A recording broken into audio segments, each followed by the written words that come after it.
The Karen Show. The Karen Show. The Karen Show. Let's go.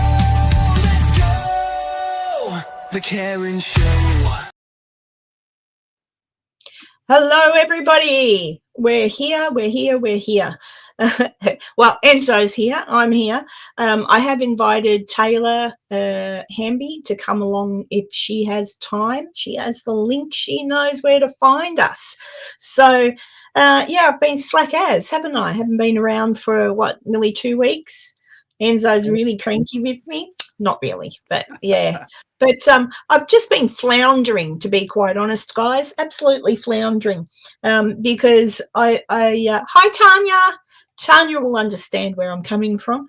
I've just been floundering and trying to work out what direction to take my channel. Every time I get started on making content, I've got so many videos that I've started making and processing, and I go, you know what? I'm bored. No, I don't want to fit, and I push it to the side, and then I contemplate, and I think, I don't know what I've lost the passion, not for YouTube, just for what to, I'm gonna try to stop floundering, Tanya. So what I'm just this week I'm going to focus. I'm going to follow my instincts, stick to the history, because that's what I love. I love the history, but maybe just stick to the history. If there's something ghosty associated with anything historically that I'm looking at, I'll mention it. But I'm not, my views on the paranormal, as I've said before, have changed greatly. So I'm not, Enzo understands. I've got a feeling we shouldn't be messing with that stuff. Isn't that weird? All these years of me following ghosts and all this sort of thing and finding it interesting. Now I'm thinking, I don't know. That you had a feeling we should not be messing with that stuff? Really? Yep. Why is that? I don't know. It's kind of like, well, you know how mad the world is at the moment. Like, it's really mental. So many crazy people, right? And I'm like, I don't know. It's just almost unexplainable. And to be honest, a lot of people that, and Tanya will probably understand where I'm coming from, a lot of people that I watch or used to watch in the paranormal field, always drama. Every bloody channel, there's always a drama. This one said that one said this. Bad luck comes their way.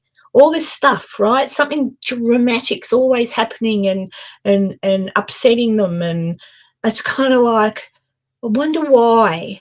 And then, as I say, when I had that strange experience when I was in England, it's almost like, no, I don't think that what people are messing with, and you know me, I always said demons are bullshit. No such thing as a demon. Do you know what I mean? And I used to say that, but even my views on that have changed. It's kind of like, I don't know what it is exactly. I don't know what it is, but it's almost like evil. Good. It's good and evil. It's like evil has taken over. I feel like angels and demons and or fairies and sprites, all of these titles, these names, these labels are all kind of addressing the same thing. It's not necessarily, that you crack open the Bible and it's like, oh, yep, that's a demon. It's just like regular people. If you walk into a crowd of people, there's going to be good people, there's going to be bad people, there's going to be people that just don't care. I feel like dealing with the unknown like this, it's kind of the same thing. There are going to be entities out there that would certainly just mess with you, just to do it. There may be some that would be friendly. There will certainly be some that will try and intimidate you, just like regular people. Walking down the street of any big city where you run into a whole lot of different people, it's going to be the same thing. And you just kind of have to use your best judgment of who to trust, who not to trust, who to give a wide berth, who you can walk straight up to and chat, that kind of thing. Yeah, that may, yeah, I agree with that. I mean, but that's just instinct. You know, you meet somebody in the street and they can give off good vibes. They can give it. There's always that one person that you think, oh, I don't know what it is. I don't like them. But that's just Right. normal. We're not expected to like each other all the time. Like different folks. What's that old TV show? Different Strokes. Different strokes with different folks. But more so on the paranormal side. I just feel with everything that's happening in the world at the moment and the horrible things that people say and do, and it's not normal. It's like it got worse. It's not normal. It does seem like the last dozen or so years, there's something going on that's making people just really go and act crazy and just kind of dumb. Where you can even see that like in our entertainment and programming and things like that, where it's like, you know, there hasn't been a good movie out in a dozen years. You get these few like minor shows that kind of pop up and they're like, oh, well, that's kind of good. But is it really that good, or in comparison to other things, is it just kind of average? And it just seems like it's fantastically good because we had so much crap come out. Maybe. I don't know, but I just know that after I got back from England, and it's been a while since I've been back, but that I can put it down to the day, maybe not so much the time because I can't remember what the time was, but certainly where I was and why and what happened, and it was just like an epiphany. It was, and I've told this story before, and Tanya's probably heard it before, but when I was at the Ancient Ram Inn, because up until then, while I was in England, I was pretty keen. I'm like, oh, can't wait to see a ghost. I'm in England, like all these really old places I went to and everything. Nothing happened in any of them, and I was very disappointed. And then I finally got to the Ancient Ram Inn thinking, well, everybody says this place, you know, is extreme. Nothing really. And then, yeah, just sitting there with my friend and talking out loud to the spirits, you know, whatever, and asking all these questions about, but when you die, did your family come and get you? Like, I need to know if your family came and got you. Did someone that you love come to get you? And then I mentioned Stephen and so on and so forth. And then just mental. It was just kind of like I can't even explain the feeling, really. It was just kind of like something came over me, and it was automatic, boom, in the moment, straight up. I shouldn't be asking these questions. And it was almost too like, again, one's implying that there was something there, but the minute this feeling came over me, it was like instant, just stop. Like, just stop. And all of a sudden I was like, I'm not supposed to know any of this. We're not allowed to know. It's not that I'm not supposed to know. It's we're not allowed to know. That's how I felt. Like, we're not allowed to know the answer to this. And anyone we're talking to now isn't who we think they are. And it was kind of like, if there is hauntings, it's not a ghost. It's something else screwing around with you. And you shouldn't be. I've been of that opinion for a long time. Yeah. Even watching like all the ghost shows and, you know, people with that have collected evidence where you see something, you know, strange shadows and things moving and recordings, you know, EVPs and stuff like that. None of that has kind of made me lean towards this is a dead person's soul hanging out still. Yeah. Kind of thing. I still am. In regard to Tanya saying there that she wants there to be an afterlife, but she doesn't think there is. I do think there is, but what that is, I don't know. I just think there is, and I only base that on the fact that, again, I'm probably repeating myself, but then when Stephen passed away, just for that short amount of time, something weird was happening. And even the night that he died, and I didn't know he died, but the moment he died, that weird thing happened to me. I think maybe our spirits have a moment in time, I don't know how long, a moment in time where once your soul goes, once whatever we are leaves, we maybe have that moment, that tether still to hear before we get right over there. But then once we're right over there, wherever there is, that's it. Boom. That's all I can think. But what's Tanya saying? I think with you and me, Karen, we want to think our son and mum have gone to a better place. But I just think once you pass on, that's it. No afterlife, no hanging around. Maybe. Debbie Downer. I got it somewhere here. Hang on. Yeah, this is for you, Tanya. Yeah, I don't know, but that's what I mean. We're not going to know, and I really don't think we're allowed to know. It's something we're not allowed to know. And I just feel with everything, and there's days where I kind of think, you know what, bloody hell, I don't think I want to be here anymore. Like, bring it on, for God's sakes. I've had enough. All these people are mental. Like, you know, but then nice things happen, and I'm reminded that there are good people in the world. Do you know what I mean? There are. Like, Tanya's a good person. Yeah. Tanya, and whoever else is lurking in the background, they're good people too. So I don't know, but it's just crazy. And I did sign up to, hi Julie. I did sign up to do, you know how Charlie Kirk had the, what was it? I can't remember the name of the app now. 365 days or something. It's like a Bible study app. So you apparently learn what's in the Bible in a year, but every day you do something. I haven't started it yet because I thought, oh, it's probably going to be really boring. I'd much rather have someone who really knows the Bible back to front and get them to tell me little stories. And I do get that. There's a few YouTubers that will talk about different parts in the Bible and different interesting things about when Jesus was alive. And then I'm thinking, oh, I know Jesus was real, but I'd still really like to know more. You know, I don't know. I get it all, but it's interesting. And I just sort of think, well, we'll see. They keep saying he's coming back. Well, I think he's well overdue.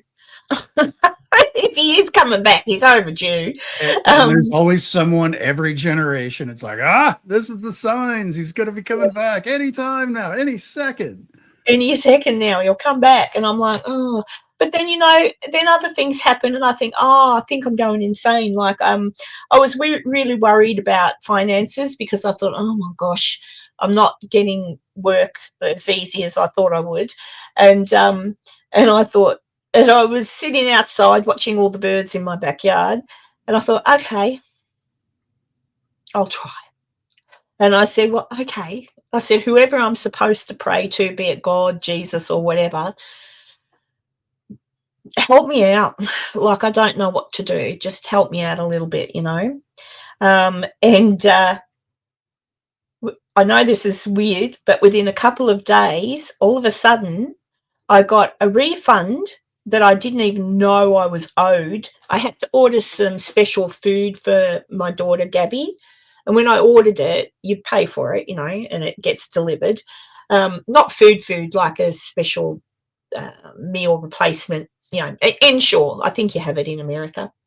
And anyway, ordered it, whatever. And a couple of days after I said, help me out. I'm just short. I just don't know what to do. I got an email from them saying, oh, you've got $288 credit. We're refunding it to you now. And I'm like, I do. I'm usually pretty good with my money. I'm thinking, what?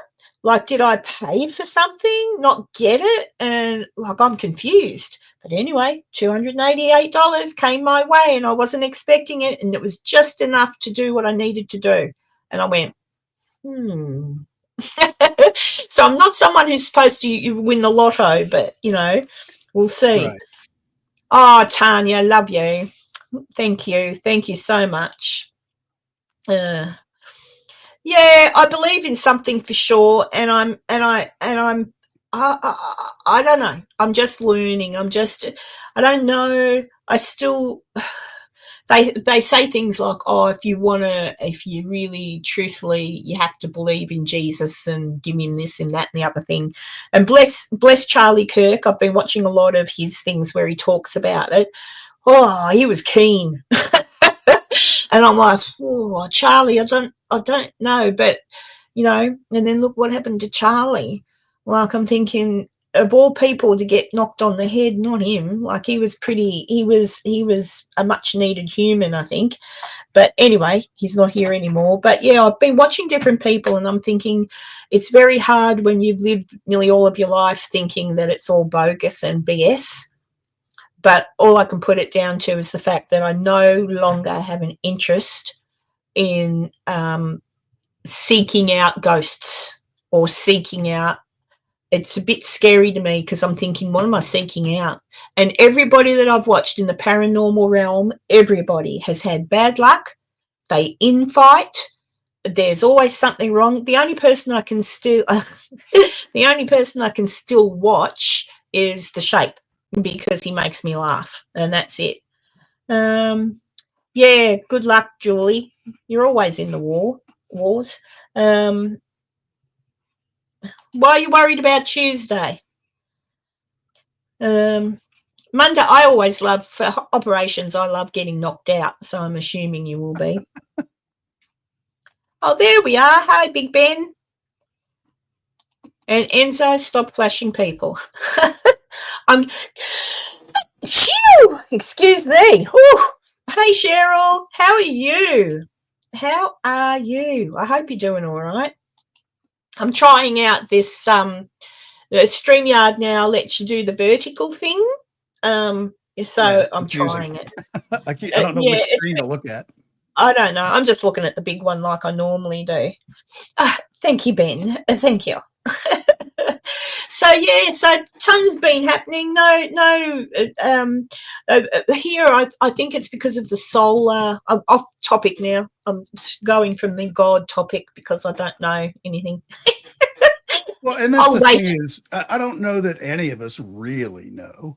No matter how well read you are, you may know specific things that have specific titles and labels for certain things, but all the other religions and ideas throughout the centuries are kind of the same thing. It's just different labels, different names for all of these things. I feel there is something bigger than all of us, whether it's guiding us or helping us or throwing bad things our way to see how we react to it and how to get out of it, kind of a thing. That's part of that learning process, I feel, of how you deal with troubles when they roll your way. And sometimes things work out for you where you get that, you have $200 credit and didn't know, that kind of thing. Well, it was weird. It was weird. And I thought to myself, well, from all stories about him, Jesus, I like to say Jesus, or I don't even know what his proper name is. It starts with Y. His name's not even really Jesus. It's something else. Yeah, that's it. And I'm like, oh, well, but anyway, but everything I read about him, he was a nice fella. Like, he did nice things. He stood on some toes. He made some people cranky. But don't we all? It's just bad timing for him because he was in a time where people were happy to nail you to a cross. But nowadays people do far worse. They just ruin your life completely, which is sometimes it'd probably be better just to be hung on a cross. Like, it's just what it is. But yeah, I don't know. I'm finding now, because of my attitude towards what happened to me when I was in England, and the fact that I have struggled so much since I got back to find the same, like before I was finding fascination putting everything together, more so researching the stories around the ghosts. Like, so mine was more, not so much that I believed the ghost stories, but I would research what they say and think, well, maybe that's this person or that person if it is a ghost. But now I think, no, I think if they were a good person, they're gone. Like, they might have been there for a week or two after they died to hang around and check things, but they're gone now. There's no way there's a ghost in a house. No way. Just I don't believe it. And if there's anything in a house, like I say, it's probably a raccoon. Probably a raccoon or a bird in the roof. And then there are times where things happen and you think, well, shit, I don't know what that is, but it ain't a ghost. It's something naughty. That's what I think. But there you go. Well, enjoy your first threesome, Julie. Most of all, have fun getting knocked out. I love that. I'd have an operation once a week.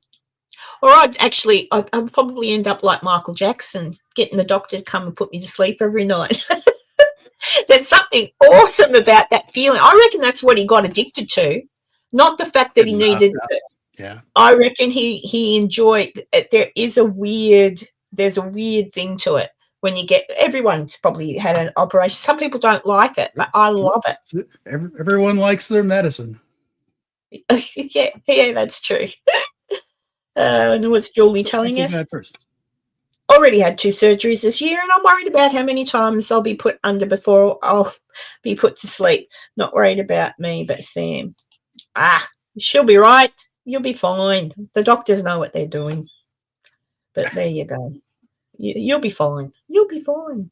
Did I show that before? I think I just said thank you. Look at Tanya. She's awesome. Always. She's been there with me all along, putting up with my slackness. But never mind. I've already worked on a few things, and this time I think I'll be all right. I've just I was actually watching Tanya, you watch Casper Sight, or you've seen Casper Sight, haven't you? His channel. He was on, it was actually yesterday that he was on. He did a episode, and he was kind of like me. He was talking about the fact that something's weird and something's gotten bad over the last year with nastiness and more evil, really. People, like just evil little people, like nasty people that you would think nothing like that would ever,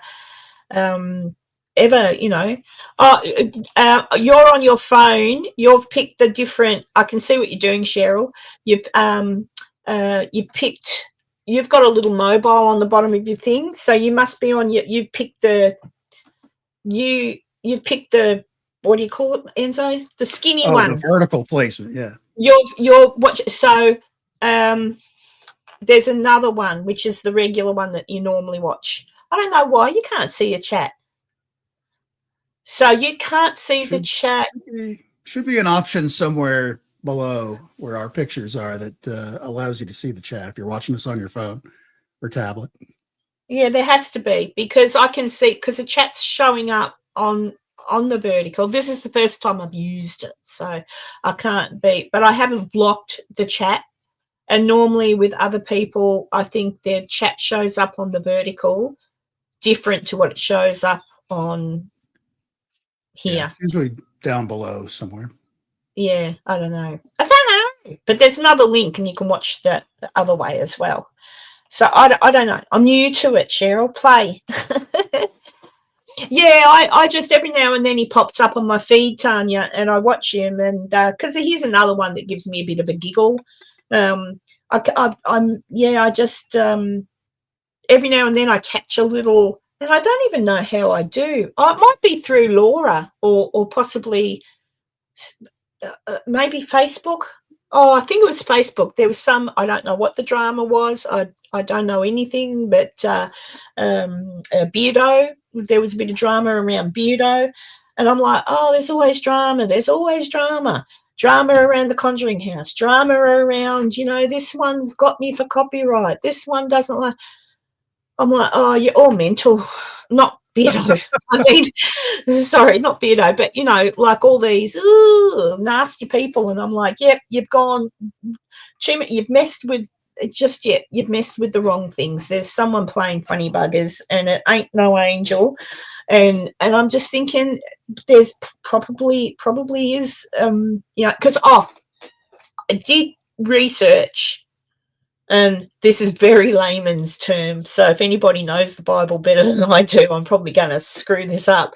But I did educate myself onto how demons were made, or where they came from. So God has made his angels. He's made I think he's made his angels first, so he's got all of his angels, and then he's made the earth, and then the angels, some of them have gotten pissed off. What'd you do that for? And have said that they want to be fallen angels, basically. So they don't want to. They want to not do what he said, and so therefore they're going to be fallen angels, which are demons. This is very layman's terms. So they're demons, and then they choose to be that way and serve Lucifer as opposed to be an angel and serve God.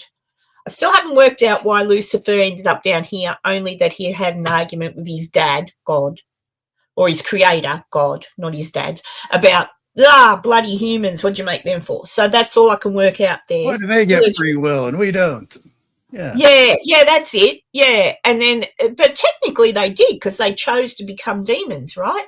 So then it says that once they're down here, and then I don't know if this is right either, but you know how Islamist people, Islam, people who believe in the Islam, in the, whatever the name of that book is. What's the name of their book? We've got the Bible, they've got the Quran. Oh, whatever. Quran, that's it. That they're not allowed to eat pork. I think Jewish people don't eat pork either, do they? But anyway. There's a reason for that, and I get it, from thousands of years ago when those books were written, is if you don't cook pork properly, you're going to get sick, because there are diseases that exist in a pig. Yeah, but that's the same as chicken. Don't cook chicken properly and you're going to get salmonella. No, but apparently, and that's true. It's just the demons. Thousands of years ago, when you had to cook something over an open fire, you're just holding the meat over it. If you're not, chicken is generally smaller and it'll cook faster and it'll cook out all of those. That's not the reason they don't eat pork. Well, they've created this reason that, the evils of the world were put into pigs. The demons. Apparently said to either God or Jesus, one of them, that they wanted to inhabit something. And I think God or Jesus somehow said, pigs. I'm like, pigs are cute.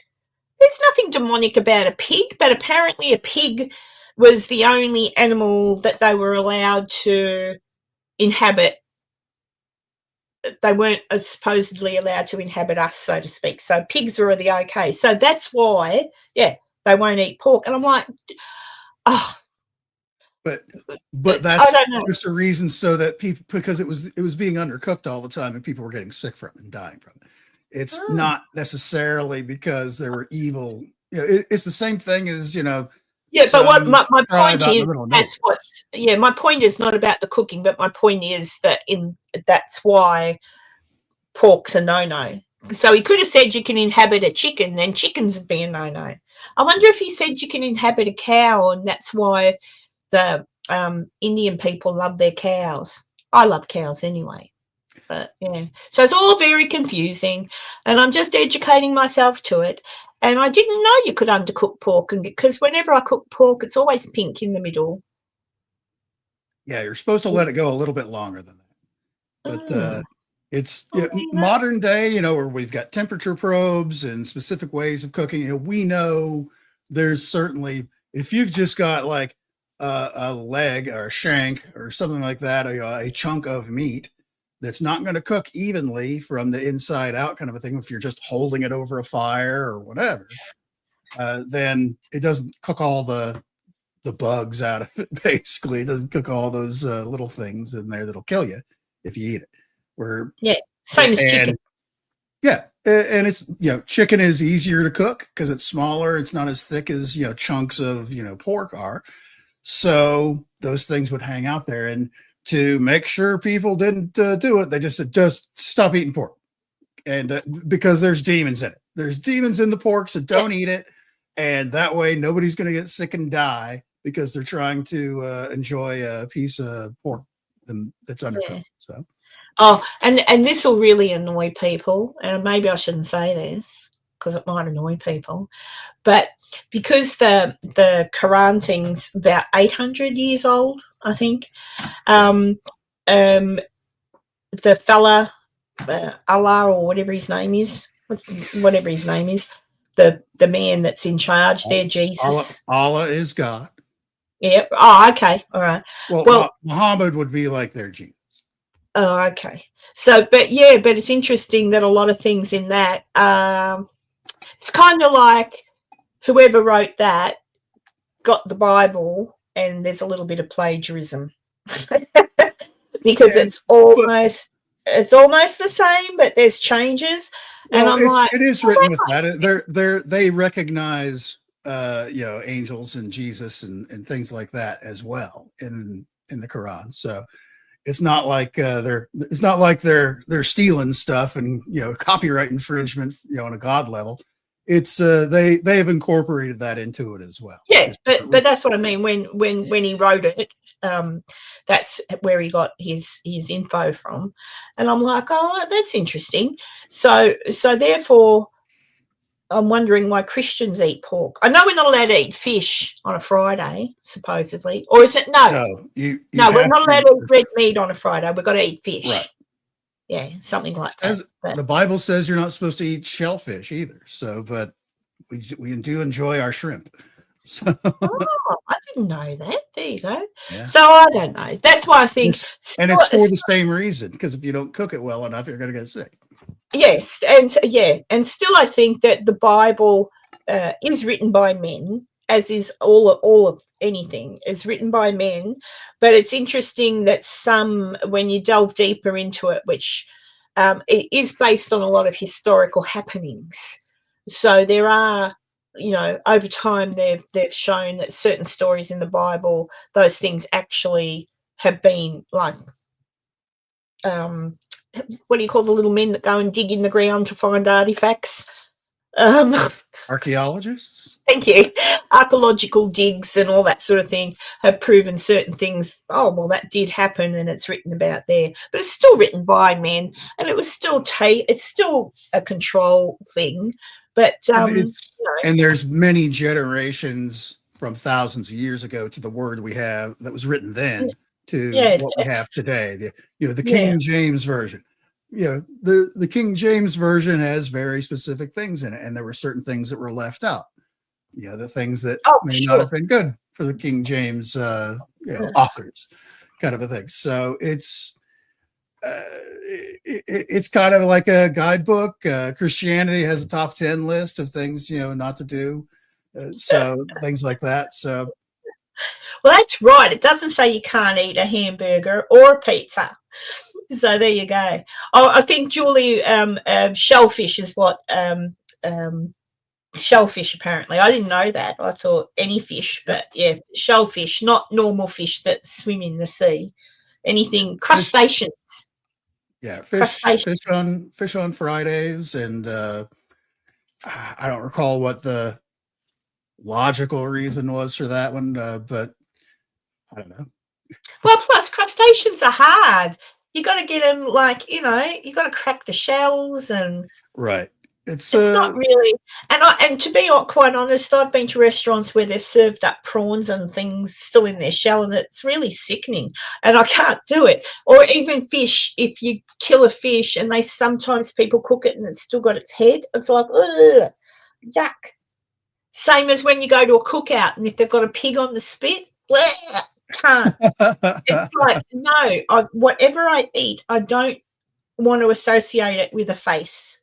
Right. And that's common for a lot of cultures, is to not have that. But depending on your culture, like over in Asia, that fish head, that's like the best part. That's the delicacy part, having that fish with the eyes and all that. So I remember once seeing a documentary about monkeys, and I don't know what country it was now because it was so long ago, but where they catch the monkey and then it's in something and it can't get out, and while it's alive, they off the top of its head, right. And gross. So, the second Indiana Jones movie where they have the eating scene and monkey brains. Yeah, that's a India area thing, which Yeah, a lot well, of they these should things go. go Yeah, by. You know, that's you use horrible. every part of the animal. You use Nah, yeah, but not while it's alive. yeah, that's a little Gross. gross, but That's what they do. They cut it's alive. It's like, oh. It's like that scene in what was it? Silence of the Lambs 2 or whatever it was, where he's got I can't remember he's passed away now, the actor. He was in Goodfellas and stuff. But there's a scene where they're eating his brain. He's fried up their brain. I wonder why that is, Julie, that you can't eat a cow but can eat a buffalo. I know. Sorry I brought that up because it's making me feel crook. Oh, I'll change the subject quick. But in the animal world, though, like for birds, when a falcon or whatever captures another bird and kills it and eats it, first thing they go for is the eyes and the brain, because that's your bulk proteins right there that is easily gotten to for a bird, because they have those super thin skeletal structures where it can get ripped up pretty easily. Eyes, brain, breast meat, and maybe a little chewing on the wings to kind of clean their beak a little bit, and then they leave. They leave the carnage laying there. Yeah, it almost makes you not want to eat meat anymore. Almost. Yeah, I get it, but yeah, bacon is too delicious, and steak and burgers are also way too good. And look, if I had to kill it myself to eat it, I'd be eating grass.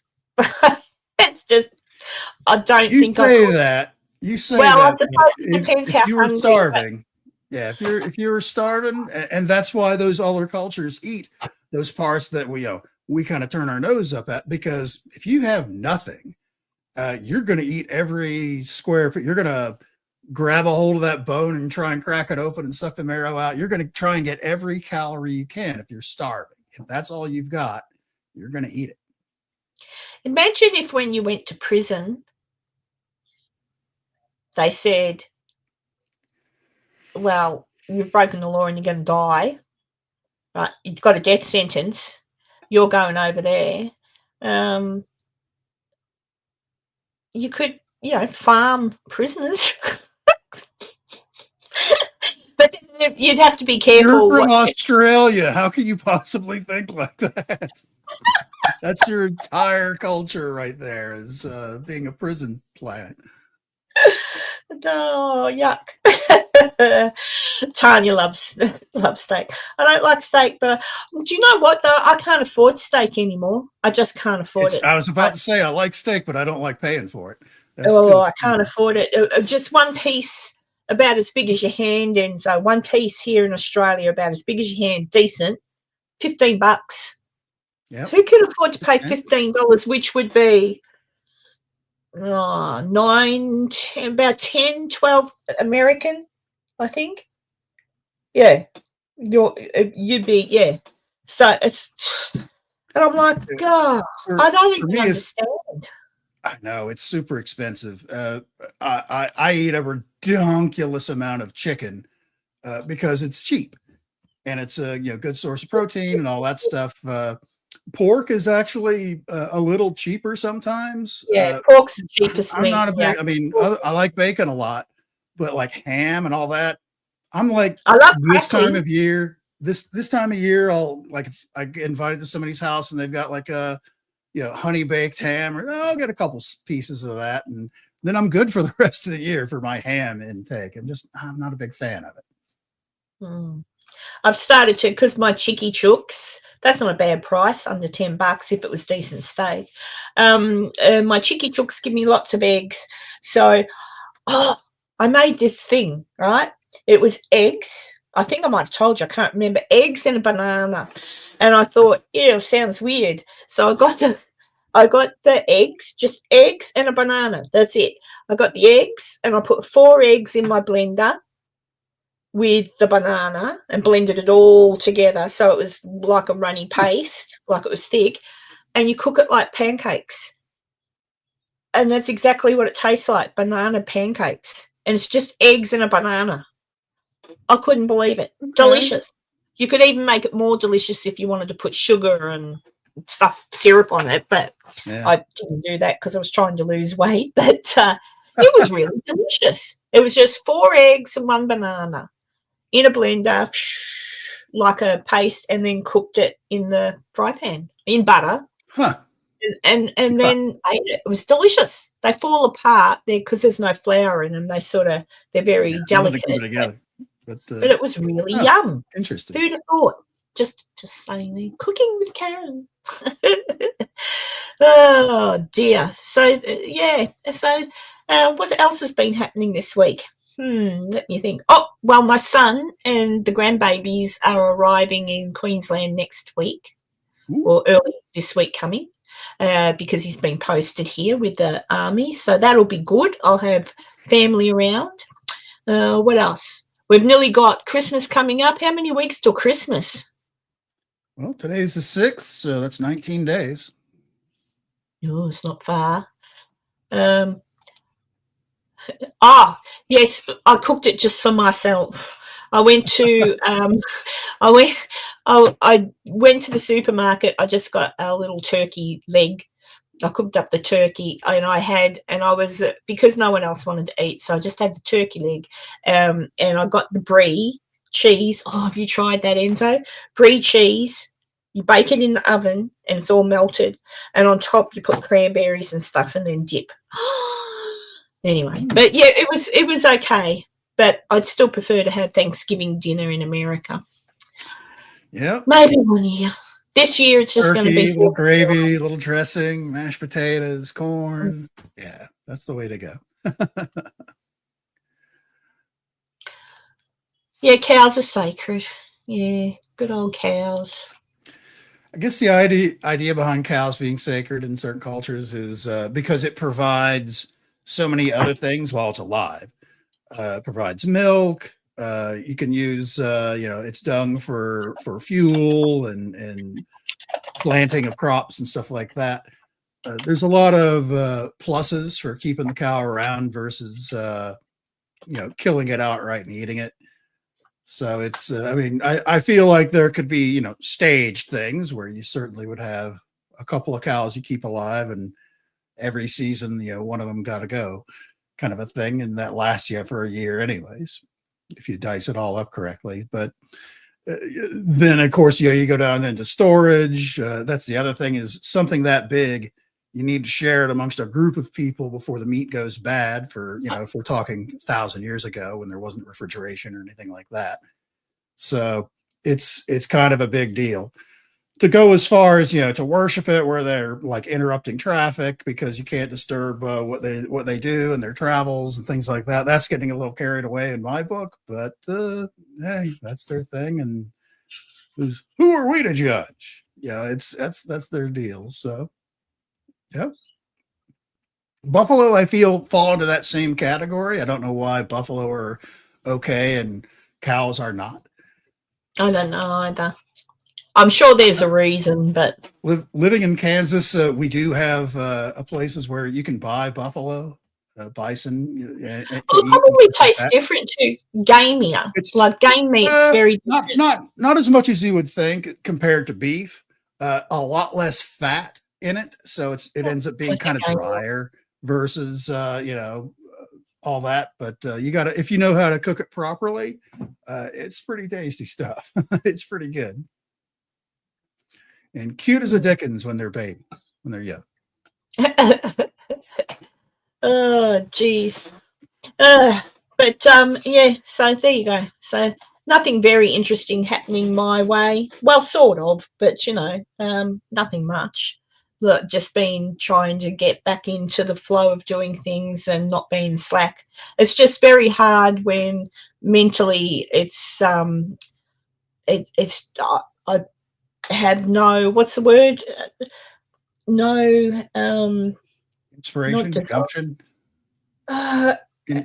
I've lost the well, what do you call it when you inspiration?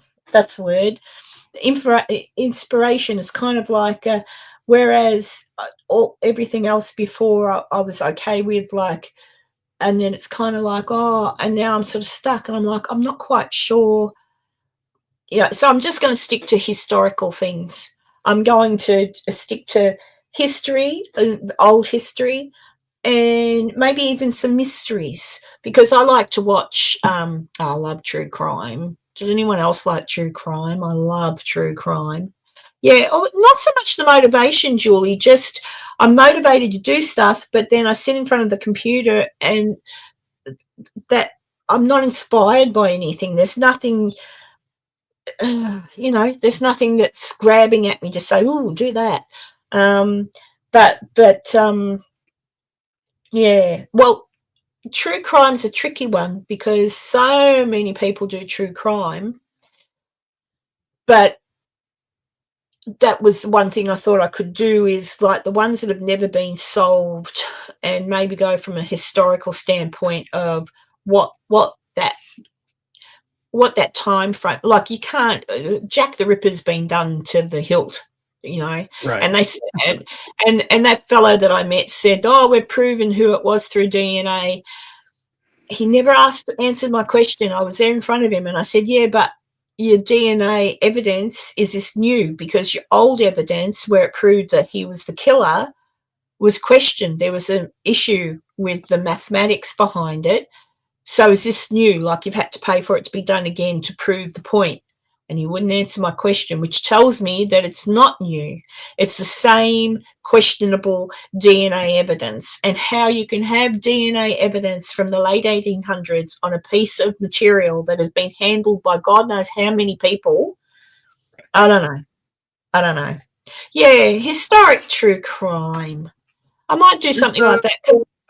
I know several people that started off much like you, where a lot of this was born during all the lockdown times from several years ago, and where a lot of people came up with their own little pop-up shows talking about strange and unusual things, be it a cryptid or a ghost or a UFO or all of the above, or whatever. And they've kind of faded away. A lot of people have kind of faded away from that. One, mostly because there's so much drama that comes into it. Because if you're dealing with unknown subjects where there's no way to definitively define any of it, someone's going to have a different opinion than you, and they're going to badger you because your opinion's different from what their opinion is. And depending on how persuasive they are, is more people might think like that person, and blah blah blah. So I know a lot of people that started off just like you, have been like they were a ghost person, a cryptid person, a UFO person, and their shows now, if they even still exist, because a lot of people just kind of faded off and disappeared because they got tired of all the hassle and arguing and all that, have gone to true crime, because that's something a lot of people like. And it's something where there's at least like evidential trails where you can certainly say, okay, there's something to that. You have something to point to, versus ghosts and UFOs and cryptids where you're like, well, I've got this blurry picture that could be anything, or I've got, this plaster cast of what might be a footprint out in the woods. And it's like, okay, what is I it? still wish you could find that footage Sonny had of that thing climbing up the side of the mountain. Even Sonny couldn't remember what he showed. I did ask him, guys, when Sonny was still alive. I said, where? And he goes, I don't know, but I know I saw it. He had it on his show. He showed it a couple of times over the years, so it would mean have to go back and mine through all these shows. But that was a pretty interesting one. But yeah, I thought, like, at the moment here in Australia, we've got an issue. I don't know if you've heard about it over there in America. A little boy went missing in South Australia off of the farm. So South Australia, where he is, Yunta, I think it's called, Yunta. This is off the top of my head, so forgive me if I'm making mistakes. Yunta, South Australia, flat as a tack land, like flat, no trees, just bleh, like sheep, I think they run on the property. There are mines around, old mines, but 5 kilometres from the house, roughly. But it's just a bit of, it's interesting. They haven't found the little boy, and this is nearly 2 months, I think. Around about the same time Charlie Kirk was killed. I think this little boy went missing. But it's such a mystery because you've got a 4-year-old, 4 or 5-year-old, I think, boy, a little boy, Gus, that's his name. A little Gus, according to the grandmother, was outside playing on a mound of dirt while she was prepping dinner. Come inside, Gus. No Gus. Where's Gus? 3 hours, apparently, the family looked around the property looking for Gus. Where's Gus? 3 hours. Let's look for him. Oh, can't find him. Let's call the police. Already dark. All right. This little boy hasn't been found, and highly suspicious, if you ask me. And I'm pretty sure the police aren't dumb. They're exhausting every search possibility. I reckon it's, yeah, I want to look into that more. Oh, yeah, definitely sus, Tanya. My opinion. What is it that's sus about it? Yeah. Well, I've got it. Allegedly. You've got to be careful what you say. But there's, so on the farm, Gus is the son. Okay, so on the farm, you've got the father, who is now a woman, a trans, and the mother, who have had a daughter. So mum and dad have had a daughter.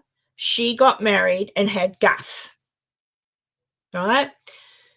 The daughter, don't know where she is. Nobody's really talking about where she is.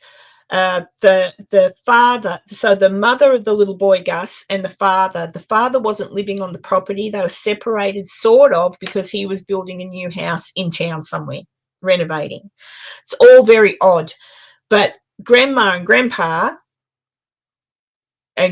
who's now grandma, they're the ones that were with Gus when he disappeared.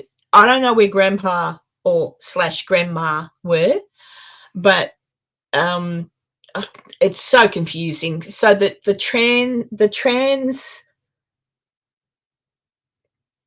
grandparent, I don't know where they were when Gus disappeared, but the grandmother was in the kitchen cooking. She says she called for Gus, and he was playing on a mound of dirt, but he disappeared.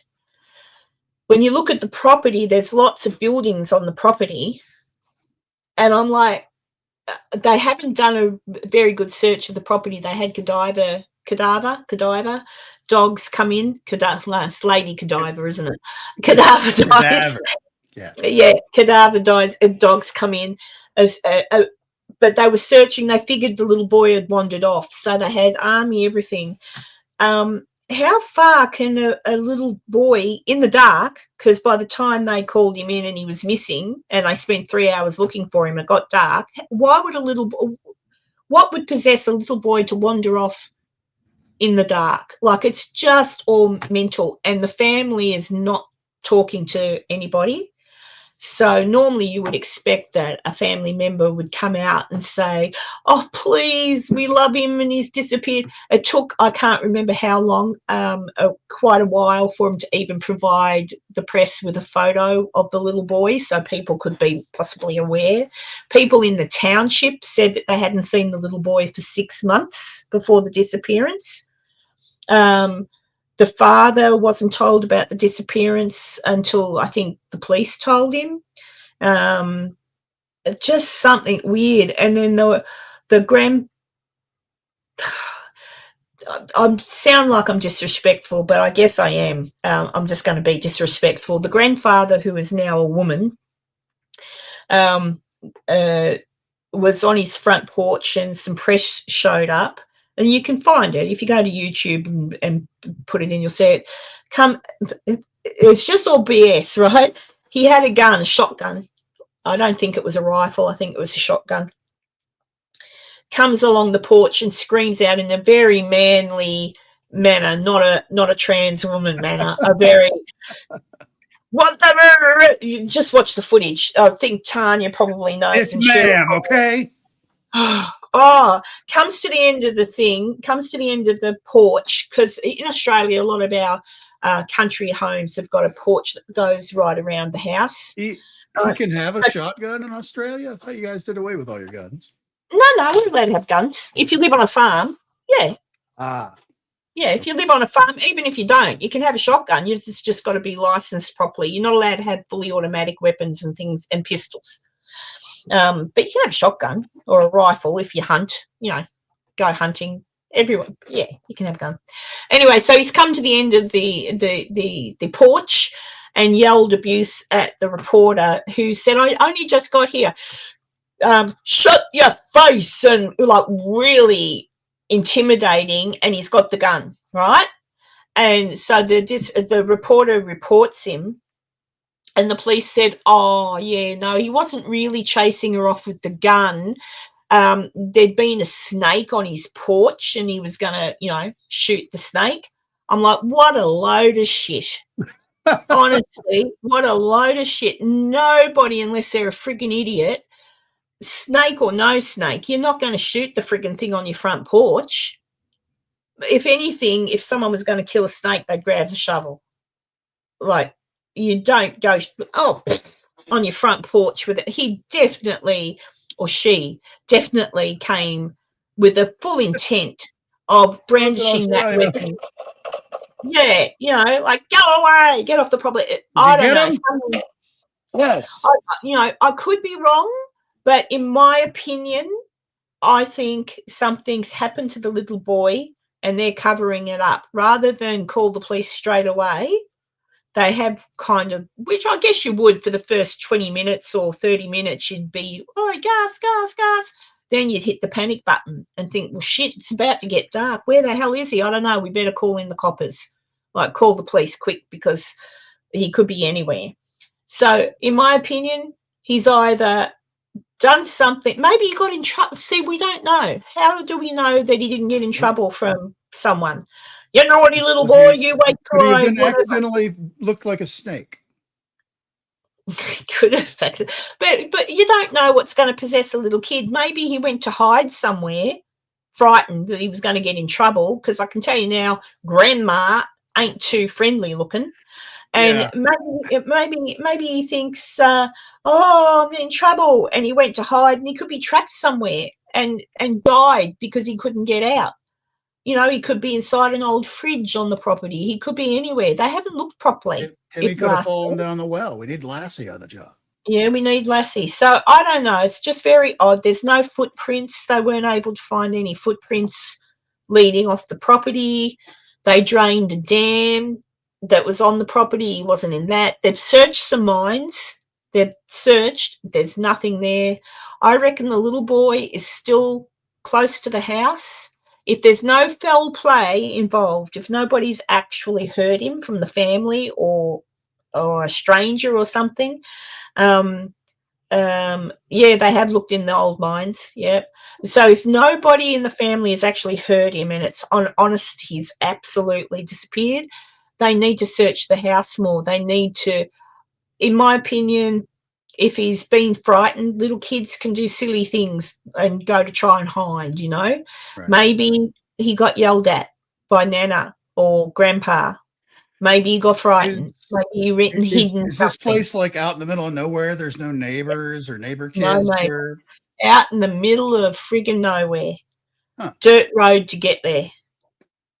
It's not like we had another little boy disappeared and there were neighbours in that one. As it turns out, that was a dreadful state of affairs. But they never found his body, but pretty sure they know what happened to him. But in this case, I reckon the little boy could still be on the property somewhere and he's gone to hide because he thought he was in trouble. This is just an assumption. Let's just say there's no foul play. Nobody in the family's hurt him. No one's disappeared with him.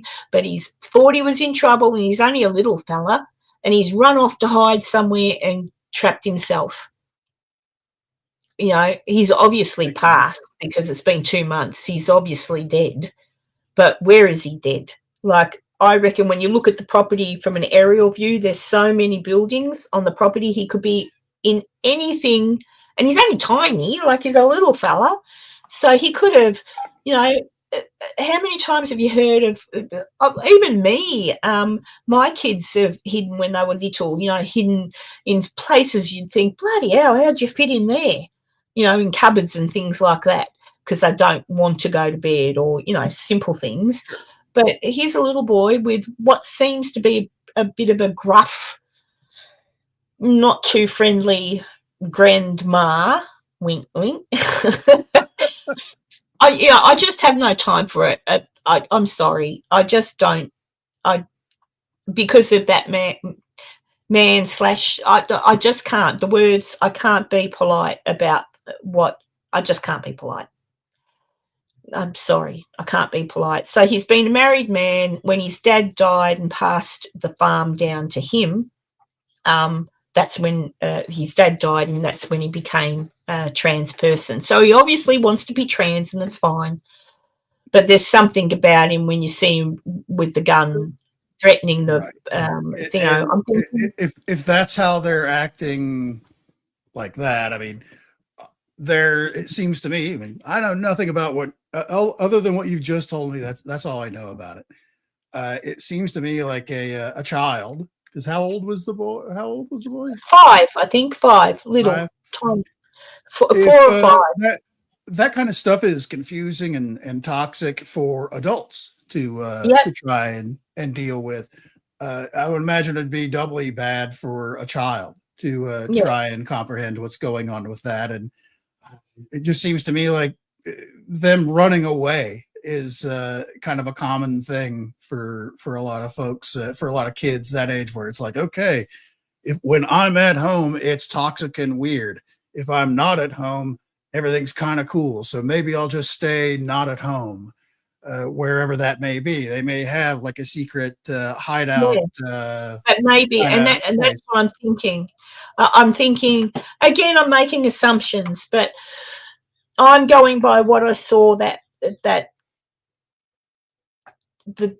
the trans grandparent. I'm going by how I saw that person acting on the veranda when granted annoyed because the reporter had come onto the property to ask questions. I absolutely understand being annoyed, but it was the way that person acted. It was not a feminine approach by any stretch of the imagination.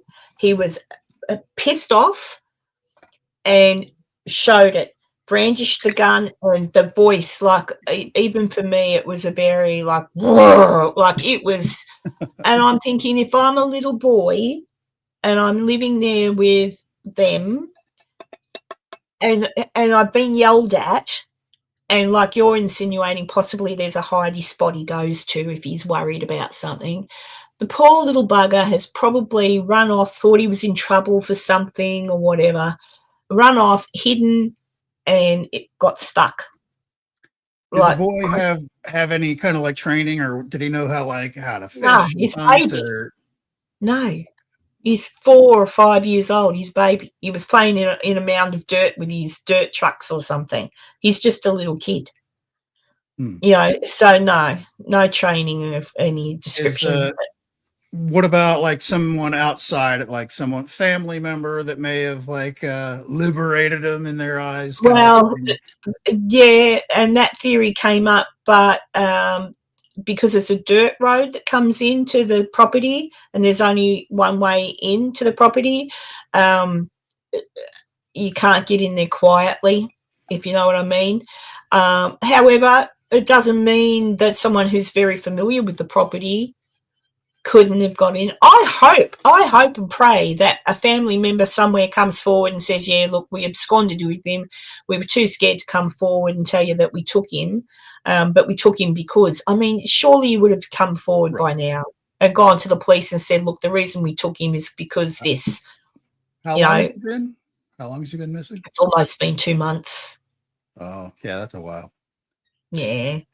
So I don't know. Turned up like that if it was family member or something like that. So, like either way, it's horrific. And if there's no foul play, if the family is really not to blame in any way, in any stretch of the imagination, even the grandpa, Like, it would have been very confusing, but then it depends how long he's been like that. He may have been like that, or she might have been like that since Gus was born, in which case Gus would be used to it. Do you know what I mean? So I don't know. I just still think that the little boy's wandered off, but not off the property. I think he's on the property somewhere, whether he crawled under something, into something, and probably, 6 to 12 months from now, who knows, years from now, someone's going to move an old fridge or an old box and go, oh my God, there he is. He might have run off thinking, oh, I'm going to get yelled at. Or he might have chased something. I reckon he's right there somewhere hidden. And the reason that the dogs might not have picked up his smell is he might have been in amongst the sheep somewhere, because it's a sheep farm. Anything could have thrown the dogs off the scent. Yeah. I don't know. So it's bloody sad when you see a picture of the little fella, a little blue-eyed, blonde-haired kitty, poor little thing. So I don't know, but he'd have to be gone. I'm hoping someone did abscond with him that loved him and just, but I don't know who. I just wish the family would talk to the press and give some ideas on, what, I don't know, but I don't know. I think it's going to be like another little fella we had here who disappeared. We just will never find him. And you'll always, it is sad, isn't it, Cheryl? But it's easy for us to sit here and go, well, I think, but you don't know. Sure. I mean, you don't know. But I certainly just didn't like the way the trans grandma acted toward. It was scary. It wasn't. Yeah, I mean, that's certainly indicative of maybe there were issues inside the house that would have caused the kid to, so somewhere else is better than staying here, kind of an idea, and got into trouble. Oh, so see, 5 years old. So you have things like that happen in America too. I guess it happens a lot. It's just sometimes, you don't see it in the news, so to speak. It's something that, some things don't get telecast on the news. We had a stabbing in my neighbourhood the other night. Who did you stab? Well, I didn't stab anyone. Coming home, where were we? We went somewhere and we came home and there was a TV cameraman, but I couldn't see the TV car. They must travel inconspicuously now. Remember back in the day, there'd be a big van with the name of the TV station on it. There was. I've actually considered that as a disguise for my van. But that's a good idea. But there was a cameraman on the corner as we turned to turn a corner, a few blocks from there, but not far. Like, could walk there in 10 minutes.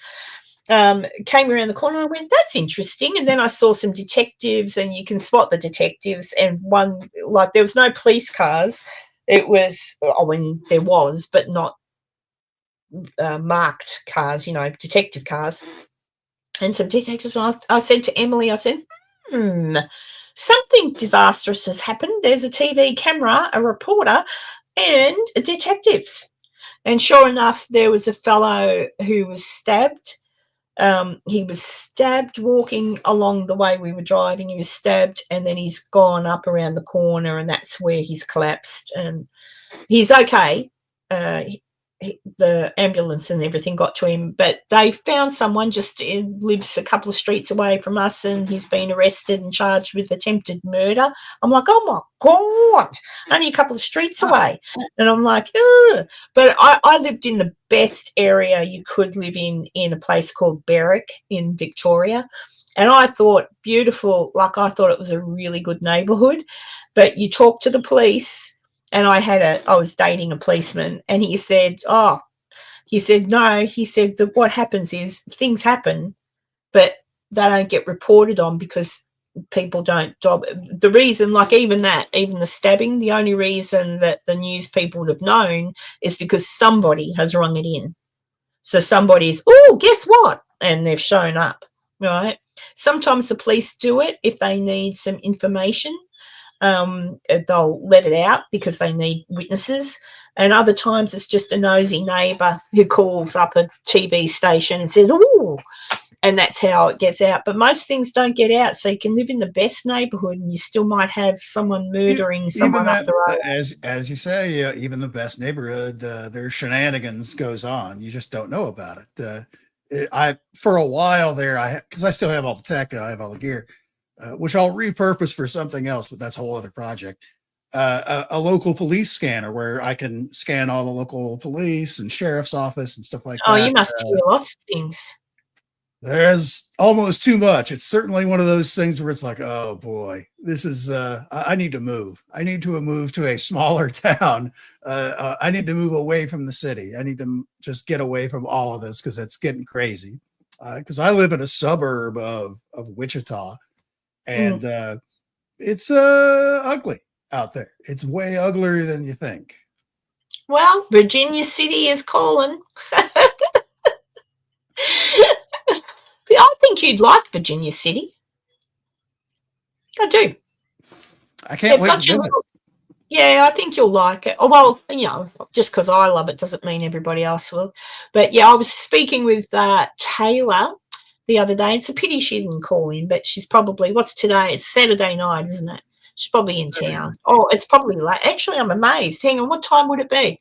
If she's on Mountain Time, it would be like 10, 12 p.m.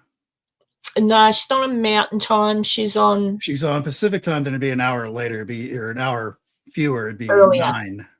Yeah, so she's probably out. She's probably out having dinner somewhere. But yeah, I'm still getting excited for going there on the 4th of July. And I've slowly putting the pennies away, so I've got food money. Food is very important when I'm on holidays. I will definitely come home and struggle with my weight again, and I don't care because I want to eat yummy food. I've said to her when I arrive, we'll go to Walmart and we'll do a big shop, and I'll cook while I'm there, so it saves her cooking, and I'll cook up I might even cook her up some meals and pop them in the freezer, so after I've gone, she can still eat my cooking. But I definitely want to go to some restaurants, though. I've got to go to some of my favourite restaurants there, absolutely. So I'm looking forward to doing that as well. That sounds like a lot of fun. I actually got a couple of items in for the van for my Black Friday sales just the other day. So very good. Little pieces and parts. There's a lot on the van that I can't do right now because it's just too cold. Because I don't have a garage for the van. It's way too cold at night. Because all the stuff I have that I can do, but I mean that I would like to do, but I can't, involves like gluing and painting and sealant and stuff like that, which once it gets below a certain temperature at night, because you got to have any kind of glue or anything, any sealant or anything like that, it needs like 24 hours to set up correctly. Yeah, and when it's cold it doesn't dry properly. Yeah, it doesn't seal properly, it doesn't set up properly. So I'm kind of at a standstill for a lot of things, basically until probably the end of February, beginning of March, before I can actually do any of that stuff. So now I'm just saving my pennies. Picked up a thing. I got my air conditioner heater thing yesterday in the mail. So that's like a big part. So I'll be able to cool. Run all of that off of what I've got. So got my refrigerator freezers type cooler that's all 12 volt, runs straight off the battery and all that. So I can. Well, at least if you're not going to make a video about it, make a before and after. Before? Yeah. After. It's because for the most part, the van is still pretty much as I got it. There's been a few things that I've done. Excuse me, that I've done, and nothing dramatic change wise. To where you take a picture of it and you wouldn't tell the difference. But I'll take some before and after photos once it gets a little warmer where I can actually do it. And we can like compare and contrast. I'm still debating on a couple of like bed options, which way to set the bed up kind of a thing. And I'm leaning more towards a small single bed that runs like north south, from front to back kind of a style versus a east to west version, as they call it, or left to right kind of thing. So I don't know. It depends on a few things, but I'm still working a lot of that out, and I won't know until I can actually get out there and start putting some things together and seeing how it all comes, how much room I have. It'll be good, and I'll see it on July 4th. Well, That's before right. that. Tanya, yes, one of the main things I ate while I was over there for breakfast, if I'd go anywhere for breakfast, I would order biscuits and gravy with a side of bacon, and usually blueberry toast. What was it called? Toast? Blueberry. I can't remember. I had too much.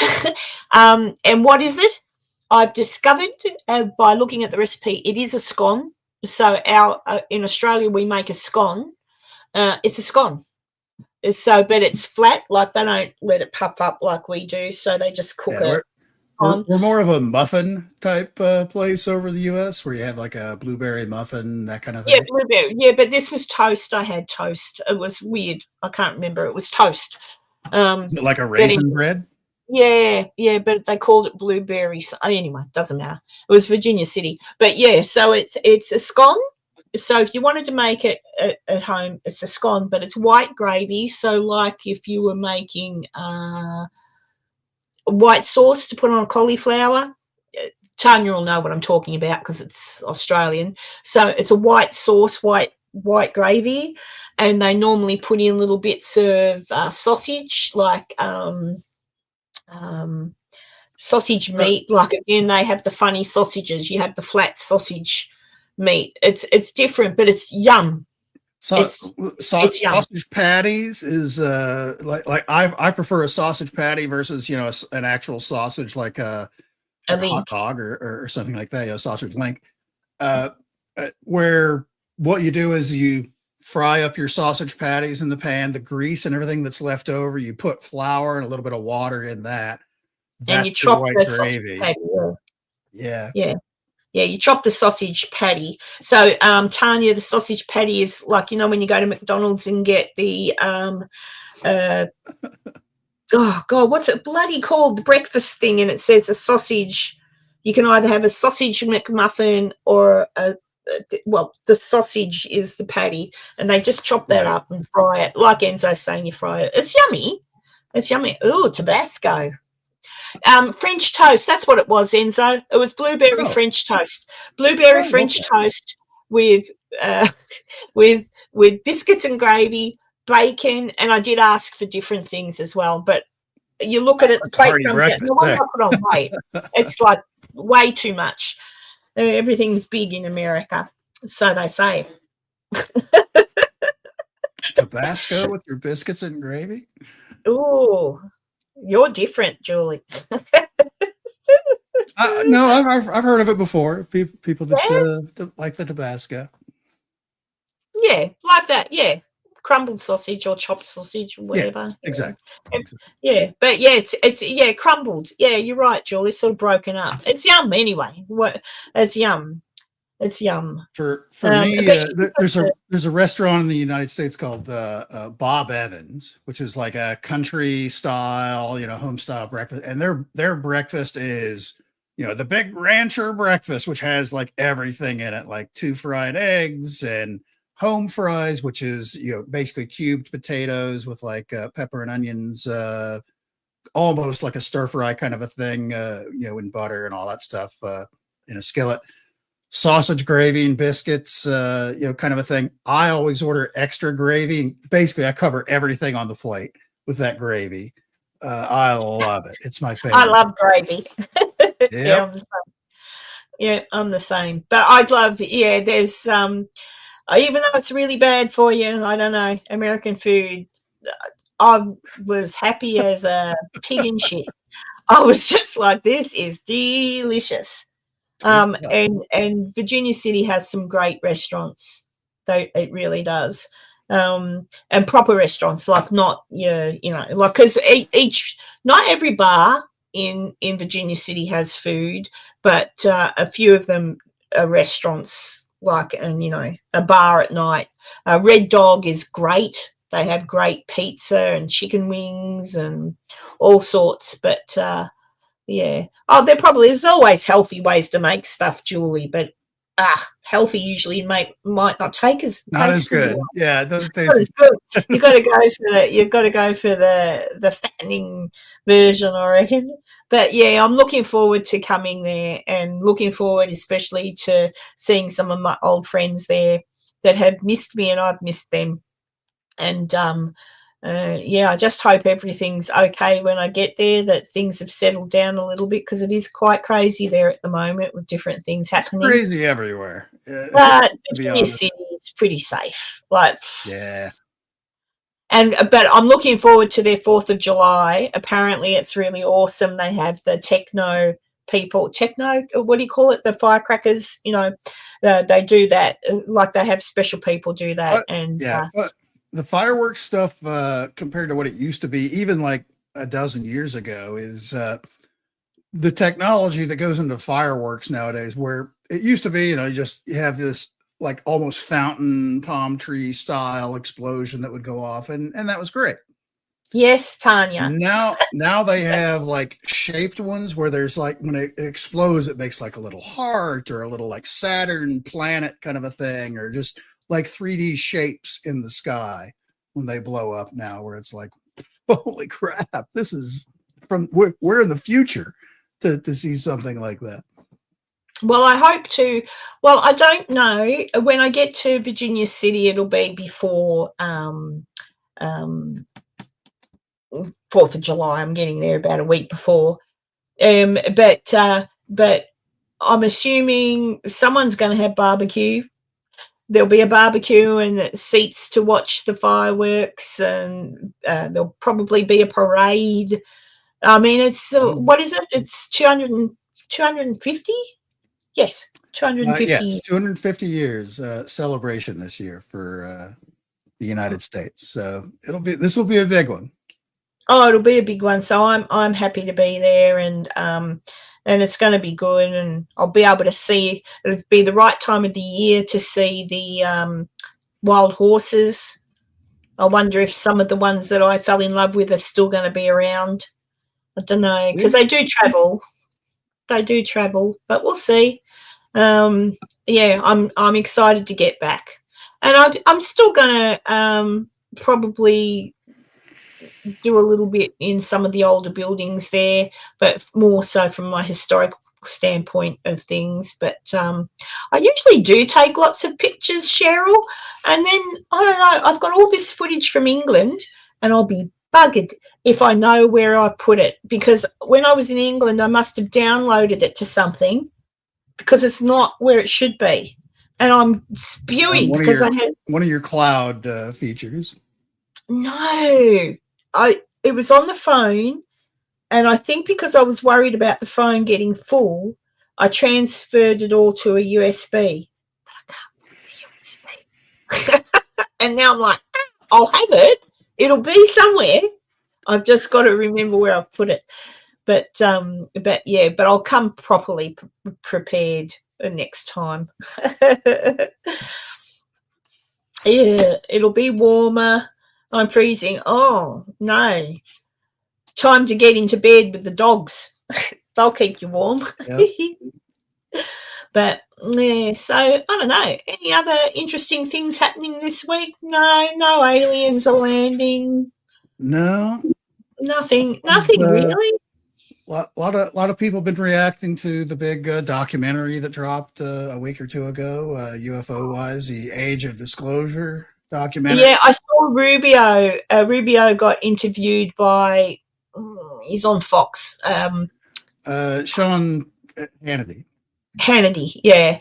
And yes, Hannity spoke with Rubio, and Rubio smiled and said, yes, he said, but clever editing can he said, everything that I said, he said it was just how it was edited. So some clever editing made it look like Rubio had more to say on the subject than he really did. But he said, he didn't deny it. He didn't like, no, that UFO stuff's crap. He didn't say that. No, he didn't deny it with Hannity either. He said, no. He said, but the way they edited it, some clever editing, which obviously they've probably done. That's what people do. They edit things to make it sound a little bit more catchphrasey. But he said, absolutely. He said he's heard and seen things that are very strange. So, I must watch it. What's it called again, Enzo? It's called Age of Disclosure. Age of Disclosure. Is it on YouTube or is it somewhere else? Here in the States, it is exclusively on Amazon Prime, where you can rent it and stuff like that. I've got Amazon Prime, so good. I'll have a look. Right. So, and I don't know how that translates out to the rest of the world, but it's on different packages, different places. But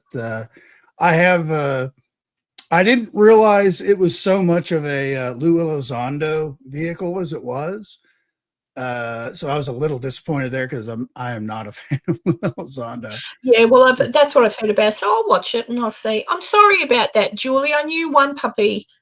I knew one was very, very ill and had gone, but I didn't realize they'd both gone. Oh, never mind. That's the thing. Our puppy dogs never come to stay with us for our whole life. They're gone after 10 years at tops. It's not fair. Our little mates. I was saying to my girls yesterday, because I'm spring cleaning every week because Muffin, the Rottweiler, the hair, or the fur. And I said, well, another 6-7 years and she'll be gone because she's a big dog. And I said, but no more dogs. No more dogs. We've got wild birds. We've got birds. The cats will probably outlive me at this point. And I said, just no more dogs because we get them and they're only here for a short time and it's heartbreaking. It's just heartbreaking. But yeah. The dogs died. Tanya said a mishap in the chat there, it looks like. What's wrong? Apparently Tanya's accidentally deleted some stuff from Julie in the chat. Oh. Huh? Oh, I'm not sure, but Julie's doggy's got... Oh, she blocked her. Yeah. Oh, my God. Yeah, but Julie's doggies got sick and our new one was particularly sick. I didn't realise the other pup had passed away too. But there you go. Oh, geez, righto. Now poor old Julie's probably thinking you don't love her. Oh, mad. They hate me. They got rid of it. They blocked me from the channel. Hey, Dee. Yeah.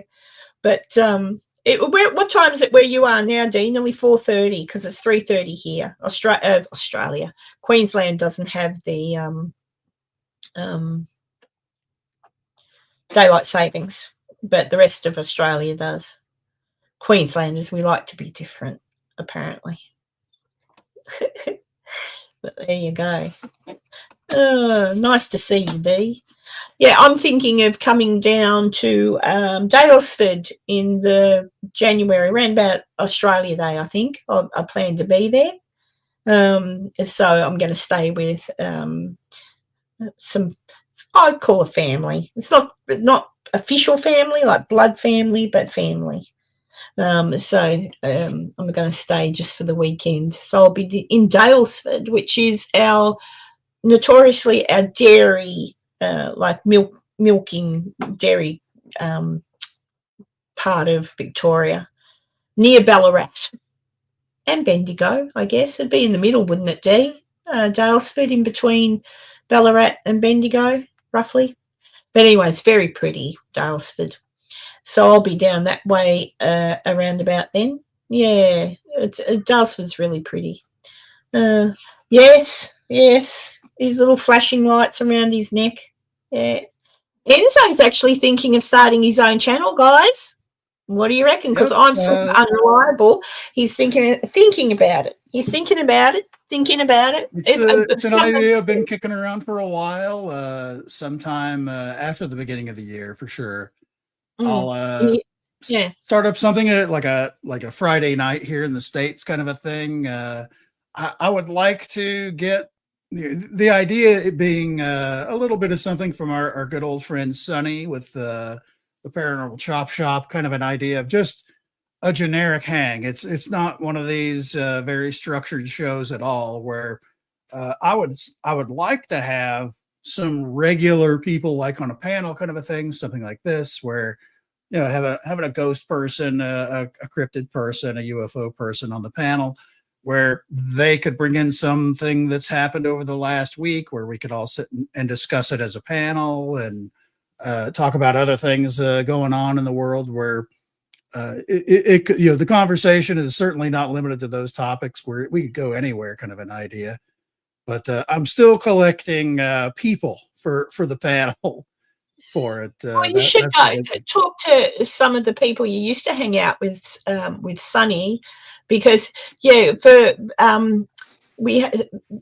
Enzo had a very good friend, and I adored him as well. Sonny, who you guys would know, the regulars, Tanya, Dee, and Cheryl would probably remember Sonny.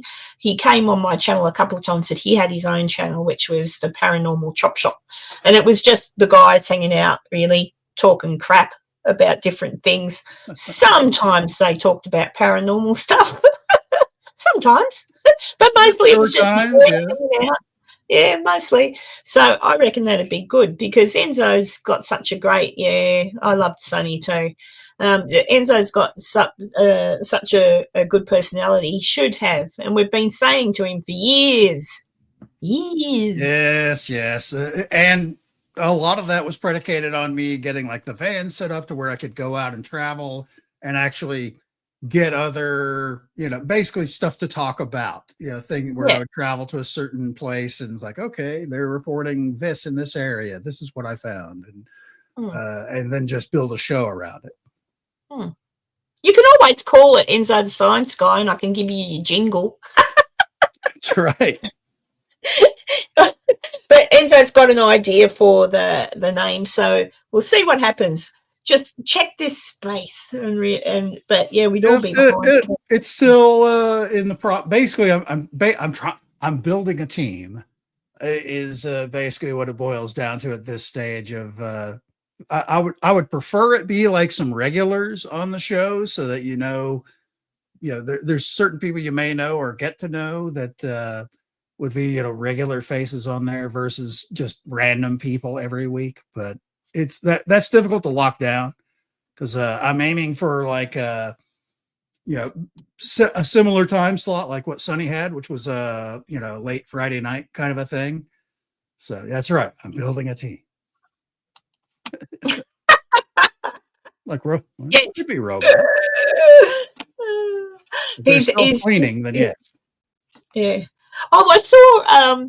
Half the time you don't believe this. Speaking of robots, I saw someone say that I've seen footage, and I don't know if it's real, but of robots that are being programmed, but they're attacking the programmers.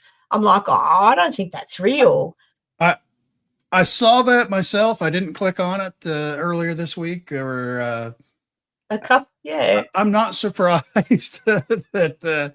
I don't think that they would be like attacking people outright, but that's it's certainly one of those. It's like this is how you get your Terminator. This is how you do it. Yeah, the Terminator movies might be more the future of the world than we think. Hang on, what's Steve saying? This is how you get a Skynet. Yeah. Yeah. Rufus. Rest in peace. Oh, poor old Rufus. 16 years old is a pretty good age. What breed was he, Dee? Isn't it sad? Whenever I have, whether it seems to work, but whenever I have a loss of an animal in the household, I even did it with my Popeye, my bird. I showed the other animals that, like, I let them smell and sniff and look to realise, because they recognise the smell of the animal, but then they also understand the death part. So I don't know. Oh, little fox terrier. Yeah, 16's a good age, I guess, for a little foxy. That's actually very good for that age. Yeah. Was it Amazon? Was it got attacked and mistaken by a robot being a teddy bear? What? What? A guy at Amazon got attacked and mistaken by a robot being a teddy bear. I'm going to have to look that up because that's confusing. Do you mean the guy? I don't know. No, I'm talking about, I don't think it was Amazon. It was, I think it was Japanese tech or something. It was the robots had the AI installed into it, the think for yourself type thing. And it was something to do with that. I don't know. I'll have to find it because I didn't watch it. I just thought, I think I saw the same thing, and it's like, weird. I'm not clicking on it. Yeah, that's what I thought too. I thought it's probably not even real. And there's so many videos going around. I even saw a fake Avi Loeb video. And for a minute, I thought there's been a lot of those the last several weeks. Yeah, I tell you what, and you've got to I know what to look for now because when I think they're actually, I know it's AI, but somehow they're using the actual video of the person, and if you watch, but the mouth, the mouth moves proper, but if you watch, there's a glitch, and it's like a loop. You can pick it. But you've got to look real. But for people who don't know and don't care, or just click on it and think, oh, Avi Loeb said such and such, and you think, yeah, no, he didn't. It made national news. I don't know. A teddy bear. I hadn't heard of anything about a teddy bear. What the teddy bear? Let's see. I have a female puggle for a co-drive for the last 10 years, her breed. Yeah, 15 or 16 is pretty good age for a dog and for a little one, and then the bigger ones, anywhere from 8 till 12. 12's ancient. It's not fair, though. Man's best friend, and he doesn't live out long enough. It sucks. But anyway, there you go. That's why I want a pet raccoon. I should ask. About the drunken raccoon this past week? Yes, I saw that, and there was a picture of it flat near the toilet, and that was real. I thought, but it was real. It wouldn't have taken very much for the poor little raccoon. He's probably just gone and then gone, ooh. It would have been a couple of licks and he was passed out. Did anybody else see that, guys watching? Did you see the raccoon that broke into was it just the bottle shop, like what do you call them? It was a liquor store. Liquor store, yeah. He broke in, he knocked a few bottles of whiskey off the shelf, obviously licked it, and then they came in. Have you got it? Story here. I think we can play. I can share it. Enzo's onto it. For those of you that didn't see the drunken, well, you don't really see the drunken raccoon. You just see it laying there. Animal Rescue came and took it away anyway, which was good. Oh, you've got it? Oh, sorry. That was me. I don't show these tips again. Share a screen. Oh, Cheryl saw it. Yeah. Share audio. Got it? Here we go, guys. All right. Let me know if you can hear this. We have an update on the little guy that went on a big bender yesterday. We told you police found a raccoon past the Virginia liquor store over the weekend. The store has released surveillance video of the furry intruder. Check this out. Looking a little tipsy, tries to climb up shelves, then falls. The store's PR manager says the raccoon got into rum, moonshine, peanut butter whiskey, vodka, and eggnog. Sounds like a crazy night, right? A crazy Christmas party, maybe. Was taken to an animal shelter, and after sobering up, the raccoon was released back into the wild. Oh, Merry Christmas, Mr. Raccoon. Hey. Oh, he would have been, he probably had a hangover, do you reckon? Oh, yeah. He needed some biscuits and gravy to come out of that hangover. What's Steve saying? There is a video of a fella asking a robot to shoot him. Robot says, I can't harm you. Programmed not to. The bloke says, let's role play. And the robot shot him. BB gun. He was shocked. I don't know. You don't ask people to shoot you, dickhead. Yeah, I don't know. What's the world coming to? Maybe one day we'll all be replaced by robots. It's depressing, really. It really is.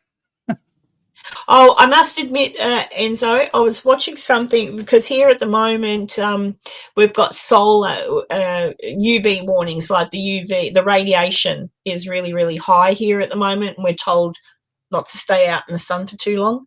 And I'm assuming that's because of the solar flares or the solar storms on the sun. I Yes. don't know. Yeah, it is. There's a couple things happening right now as far as the sun goes. There's coronal holes that appear on the sun, basically where there's very large magnetic areas on the sun where that's where your actual flares shoot out of. Yeah. But opposite those are areas where there's just nothing. And because there's so much magnetism collected in specific areas because of those solar storms on the surface, those areas where there's nothing, it creates like what they call a coronal hole, which there's basically like a wind. There's pressures that push out against that, which push out particles throughout the whole solar system and all that.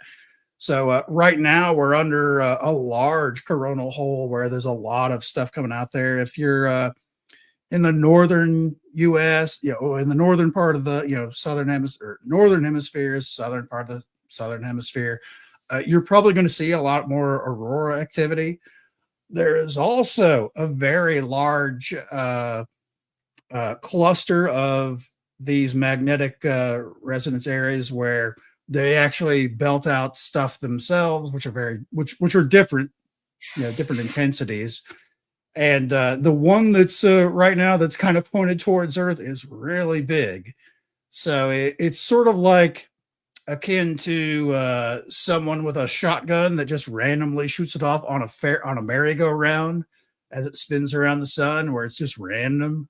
Right now, we're looking down the barrel right now for a pretty big one that has certainly thrown off a couple of shots already, just as it's rounded its edge and is orbiting the sun, kind of a thing. So it's very strange. I saw someone else talking about the fact that you've alluded to before, that what's it called again, the thing that happened in the 1800s and it fried everything. The Carrington event. Carrington, yeah, they're saying they're amazed it hasn't happened just yet. Like it's a very that one cluster of magnetism that I was alluding to a second ago is about the same size as what that original Carrington event was, because the Carrington event, 1856. I mean, it was somewhere around there. I may not have the exact year right, but where an astronomer was looking at the sun and he noticed a lot of sunspots, those darker spots, that were very clumped together, and then he noticed a very bright flash from it, which what today we would call a halo effect thing, which basically means the blast is heading at you. If something's shooting off to the side, you're going to see that as it's shooting off to the side. When it's shooting straight at you, it looks like an ever expanding circle. So that's that halo effect. And they noticed that, and then like a day late, less than 24 hours later, what would be the internet of the day in the 1850s, 60s would have been the telegraph system, which there were a lot of places where it caught on fire, where the actual units themselves would explode. The wires would burst into flames, where insulation's just dripping off of these copper wires that were strung between towns over miles. There were stories of because what they also did for the telegraph system back in the day is they would hook them up to railroad lines, because it's if you've got miles of metal basically going end to end between towns, you use that. You just put little pieces of wire, the bonding wire between the metal ties, and you've got your own wiring system between towns. And I want to say it was either Northern Ireland or Northern Scotland at the time when this was all going on, where there were railroad ties, the wood parts would actually catch on fire because there is just so much energy. Any basically long length of wire is going to act like an antenna for these energies to collect into, and then they've got to discharge somewhere, and they discharge to ground. And in this case, it As long as was they discharge the ground, but otherwise your house could burn down. I mean, really, exactly. your house All the wiring that goes in, from wherever your power grid starts in your neighborhood and going to your house is like a big antenna for things like this, where these energies are going to follow that line all the way to your house. I would like to think if there was like a giant one where it's like, okay, this is the big one. This is the one that's going to destroy entire infrastructure parts. You've got usually less than 24 hours. I would imagine, you would see your local leaders of your countries come on and do a live stream kind of a thing or something where they would say, okay, we're shutting down the entire grid. Shut off every circuit breaker in your house, unplug everything. Jump in your microwave. Yeah. Because the only thing that's going to protect you, this is like an electromagnetic pulse, which you all heard the stories of that wipes out any, electronics and stuff like that. If you have like a laptop that has all your favorite pictures on it or whatever it is, and you want to protect it, what you need is you need to put it in the side of a microwave that's unplugged. Because it's a Faraday cage, which that protects it from these pulses that come in. And your microwave is a Faraday cage. That's how it works, because it's, concentrating those energies on your, microwave burrito on the inside of the microwave, but it's not leaking out all over the place because there's a Faraday cage. The microwave itself is the Faraday cage. So unplug your microwave, you put your laptop and your external hard drive with all your pictures that you love on it or whatever it is, put that in there. And if you really want to, you could wrap it in aluminum foil, make sure it's sitting on the glass, it's insulated from the touching the sides, and it may survive the big one, if the big one would ever come. But or just buy some kind of, because a walkie-talkie would still work, wouldn't it? Yes, it should. If you were to put that in the microwave, if you put two of them in the microwave, then those two should be able to work okay with each other. But your car won't work anymore because the wiring in the car. There's a lot of discussion on how true that really is. The traditional idea is, it would wipe out everything in your car, your electronic ignition, and the computers involved with that. But when you think about it, most electrical wiring is grounded, like it's an earth to earth thing. A car's not, sort of.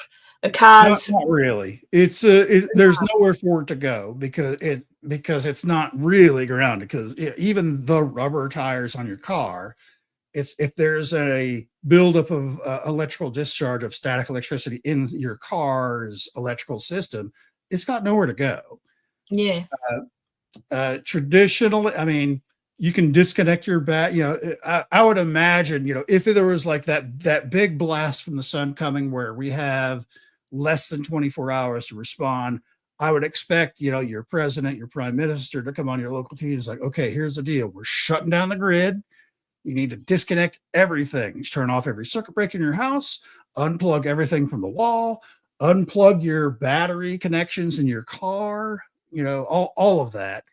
And also too, okay on the other side in 24 hours. Because our cars have got rubber wheels. Rubber tires, sure. Rubber tires. And yeah, we'd probably be okay. I don't know. We probably, could we wrap our car in tin foil? Well, you can always do that. But it's the issue with electromagnetic pulses and things like that, as far as cars go, is the electronic ignition, all the little computers that are designed in your car to do everything now. If you have a modern day car, there's a computer for everything. And if you try and get it fixed, it's going to cost you tens of thousands of dollars to replace it because it's just this little box with wires coming out of it. is that is the stuff that will be most influenced from an electromagnetic pulse. But there's still a lot of questions about how how intrusive is it going to be. A lot of that's going to depend on how strong it is, and how there's a lot of different factors into it. Yeah. Look, at the end of the day, you just got to go with the flow, people. If it happens, it happens. It's more humans. I think it's other humans we've got to be more concerned about, other than having no power. In the after effects, sure, because worst case scenario, every power outlet, or electrical junction place between wherever generates power and distributes power into your neighborhoods and all that stuff. Down. All of that stuff is going to get disrupted for best case scenario, probably 6 months to replace like transformers and things like that are going to explode. All of that, and that's being generous. I feel 6 months. Basically, you need. It would be a good idea that you have some kind of scenario, if you're one of these doomsday prepper types, that for that specific scenario, an EMP style thing from the sun, that you have some way of dealing with living off grid, no electricity, for several months. Which being able to heat your home, cook your food, all of having food, supplies of food on hand for months. It can get really crazy on the worst case scenario side. Best case scenario side, you're going to be inconvenienced by not having electricity for a few weeks. Yeah, I don't know. Who knows? The world's a crazy place. We've all got to go one way or the other, so. But it's getting to the point, honestly, where I'm thinking, oh, geez, I don't know. If there really is another place that's really, really good after we leave here, fields of wild, pretty butterflies, like, just take me, would you? I've had enough. But then I think, there's still fun to be had on the planet. It could be a great adventure without electricity. But we'd have no money. The old days. Yeah, we'd have no money. We would. There'd be, because we've got no money, then people would have to think, it'd really go backwards and go back to what have we got to trade. I've got flour. I can trade you flour for some eggs. So that's what it'll go back to. If you've got chickens, where basically it doesn't matter if there's electricity or not. If you have chickens, where they're laying eggs every day, and you can let them eat just whatever in the yard. As far as food, you've got something to trade. That's a realistic and very good off-grid style of compensation, where you can trade the eggs for something that you need. Yeah, it'd be a good opportunity to cull anyway, wouldn't it? It'll be a little disruptive, especially if you live near a city, because cities don't have any kind of support to where you can grow your own food or have your own chickens or anything like that to survive an off-grid style situation if you live in a city. I don't think so. I don't think so. I think it's more the wiring that's on the ground, like actual wired in coming from. I don't think it. I don't know. It entirely depends on what the intensity of the pulse is. If it's really strong, everything. Early, back in like the 60s and 70s, early pacemakers were affected by microwave ovens. Where because the energy is coming off of that, even though the microwave is shielded, there's still some energies that leak out. And there were scenarios where people had a pacemaker, and just suddenly their heart would stop because someone was microwaving a burrito. Look, at the end of the day, like I say, I'll be stuffed anyway, because I've got to take bloody thyroxine every day to keep alive. So I'd have to go and break into a chemist or a drugstore and pinch all their boxes of thyroxine, because otherwise, I'm going to die anyway. So whatever, que sera. What will be, will be. It is one of those, you can just do it like for me, I'm getting older now and all that. So where, the big one, if it occurs, 10, 15 years from now, it's like, I'm old. I've lived a long life. I'm okay with just being gone at that stage. If you're younger and you have kids where you need to, try and support them and you certainly want to protect them and all that stuff, you have other things to think about and consider in that kind of scenario. And it's certainly one of those things that it's going to happen sooner rather than later, kind of a thing. It will happen. Well, isn't our pole flip or whatever it's called already happening? The pole. Yeah, well, the magnetic field of the Earth has gotten much, much weaker. If you recall, like the last year when we had the big solar storm where they saw aurora almost down to the equators, everywhere. That's a sign that your poles are getting weak, because a north-south magnetic pole flip isn't that unusual, and it's not, in the grand scheme of things, not that disruptive. It's if there's another theory out there where the pole, the physical Earth itself flips over. Let's just not go with that one. Yeah, we're not going. We won't even get into that. With the regular pole shift. But a regular magnetic pole shift isn't that big of a deal. It will certainly be disruptive for like a year or so for specific things, but as far as a daily, day-to-day life kind of a thing, you're going to be relatively unaffected. Yeah, but anyway, well, that's a lovely cheery note to end the broadcast on. Let's all see if we're back here next Enjoy week. Today, because tomorrow is not guaranteed. Dear. Yeah, no, she'll be right. She'll be right, mate, as we say here in Australia. Isn't that right, Dee and Cheryl? Yeah. Did Tanya disappear, or is she still lurking? She may still be lurking. I want to thank you, Tanya. Embarrassed after accidentally delete Julie. Block Julie. Sorry, Julie. I see Julie's back. Thank you very much for coming back. That'll teach Tanya to clean her keyboard watching the show. Oh gosh, there you go. Hey, Pat Fisher. Oh, you've been listening? Yeah, it's time for me to disappear. It's almost 4 p.m. here. What time is it with you, Enzo? It is almost midnight. Midnight. Crikey. There you go. Yes, so I am going to pull my finger out and go in a different direction this week and see how it goes. Still historical, still, interesting, but just no more. I can't be bothered with the paranormal. I really can't. If I find something interesting, but I'm not looking either. I'm still very much interested in aliens and things like that, because there's so much stuff out there that's questionable. Absolutely, the alien thing fascinates me.